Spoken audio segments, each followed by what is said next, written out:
नमामि हृदये शेषे लीला क्षीराब्धि शायनम लक्ष्मी सहस्त्र लीला भी सेव्यमानम कलानिधि। लोगों ने धर्म को बहुत सस्ता समझ रखा है और इतना सस्ता समझ रहा है कि उस धर्म में अपने आप को प्रवेश करा करके ये जनता का नुकसान कर रहे हैं, अपना नुकसान कर रहे हैं, संसार के जो सीधे सरल लोग हैं उनको ठग रहे हैं। कौन से शास्त्र में लिखा हुआ है, कौन से धर्म में लिखा हुआ है कि ये स्त्रियां कथा बाँचें? स्त्री शूद्र द्विज बंधु नाम त्रयी न श्रुति गोचरः। भागवत निर्देश करती हैं कि स्त्रियों के लिए स्त्री और शूद्र द्विज बंधु, असीजीवी मसीजीवी देवलो ग्राम याजको याचका पाचका शैवो सड़ेते ब्राह्मणाधमा।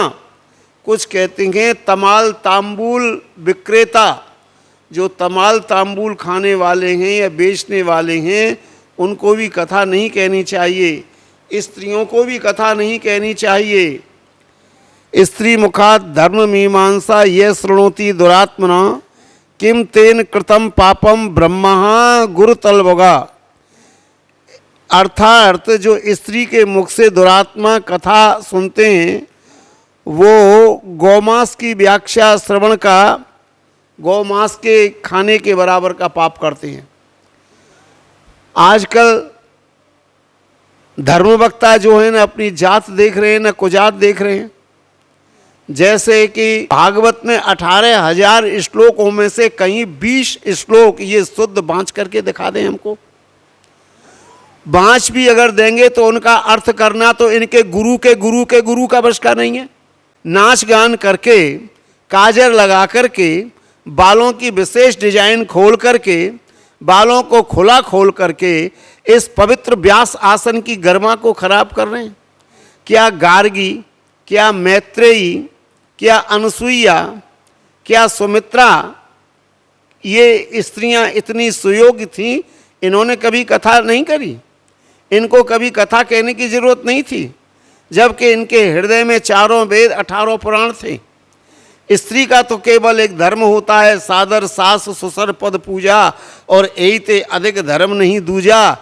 अपने पतियों को धक्का मार करके और सुसंस्कृतिवान बन करके, काजर लगा करके, ऐसा न जाने कितनी बार हुआ है, कितना बार हो चुका है, दुनिया जानती है। कोई किसी के साथ में भग गई, किसी के टुकड़े हो गए। क्या यही धर्म का अर्थ होता है? अरे तुम तो पाप कर ही रही हो, तुमसे ज़्यादा पाप वो कर रहे हैं जो तुम्हारी भागवत को, तुम्हारी कथा को सुन रहे हैं।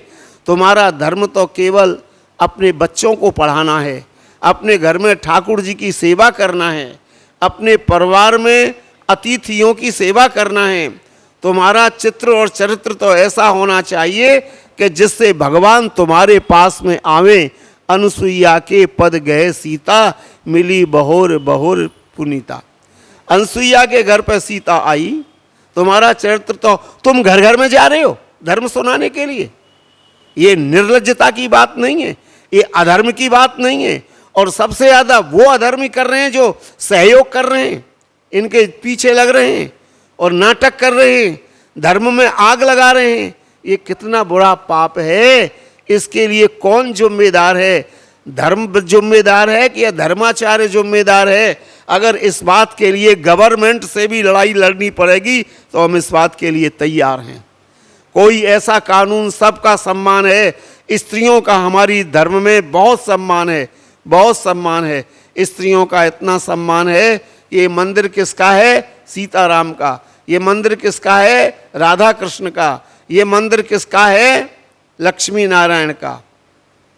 ऐसे करके इन स्त्रियों के नाम पहले आते हैं, लेकिन इसका ये मतलब नहीं होता कि तुम धर्म के ऊपर छाती पर पैर रख दोगे। ऐसा मत करो। समाज के लोगों, इन बात को रोको। अगर तुम में ताकत है तो इस अधर्म को रोकिए। ये जो काजर लगा लगा करके, बड़े बड़े लंबे लंबे बाल फैला करके और ये ऐसियाँ कर रही हैं, इनको कौन रोकेगा?